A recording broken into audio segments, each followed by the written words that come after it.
ഞാൻ doctor T Vinayakumar, guide advertising എന്ന ഈ പ്രസ്ഥാനത്തിൻ്റെ ഫൗണ്ടറും സീനിയർ പാർട്ണറുമാണ്. ഞങ്ങൾ 1984 മുതൽ കേരളത്തിലെ പരസ്യരംഗത്ത് സജീവമാണ്. അപ്പോൾ പുതിയതായി ചാനൽ 91 എന്ന പേരിൽ ന്യൂസ് ചാനൽ ഇന്ന് സംപ്രേഷണം ആരംഭിക്കുന്നു എന്നറിഞ്ഞു. അതിൽ അതിയായ സന്തോഷമുണ്ട്. പ്രത്യേകിച്ചും TR ദേവനെ പോലെ ഉള്ള ഒരാൾ നേതൃത്വം നൽകുന്ന ഒരു ചാനൽ, മാധ്യമരംഗത്ത് ധാരാളം വർഷത്തെ പഴക്കവും പരിചയവുമുള്ള ദേവനെ പോലുള്ള ഒരാൾ നേതൃത്വം നൽകുന്ന ചാനൽ എന്ന് പറയുമ്പോൾ അതിന് കുറേ സവിശേഷതകളുണ്ടാകും എന്നെനിക്ക് ഉറപ്പാണ്. നിഷ്പക്ഷവും ജനപക്ഷവും ജനങ്ങൾക്ക് വേണ്ടിയും ഉള്ള ഒരു ചാനലാണ് ഇത് എന്നാണ് ഞാൻ അറിയുന്നത്.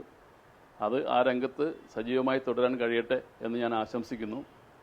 പരസ്യരംഗത്തെ എൻ്റെ അനുഭവം വെച്ച് നല്ലൊരു ചാനലിന് ഈ രംഗത്ത് പരസ്യം കിട്ടാനോ പരസ്യ ഏജൻസികളുടെയോ അതുമാതിരി തന്നെ പരസ്യദാതാക്കളുടെയോ സപ്പോർട്ട് കിട്ടാനോ ഒരു പ്രയാസവുമില്ല. അപ്പോൾ അങ്ങനെ ധാരാളം പരസ്യങ്ങളും നമ്മുടെ സുഹൃത്തുക്കൾക്കൊക്കെ പരസ്യം ചെയ്യാനുള്ള ഒരു അവസരമാണിത്. ധാരാളം പരസ്യങ്ങളും ഈ ചാനലിന് കിട്ടും എന്നെനിക്ക് ഉറപ്പുണ്ട്. കിട്ടട്ടെ എന്ന് ഞാൻ ആശംസിക്കുന്നു. ഇതിന് കൂടാതെ ഇതിൻ്റെ പ്രവർത്തകർക്ക് എല്ലാവർക്കും എൻ്റെ ഹൃദയം നിറഞ്ഞ ആശംസകൾ.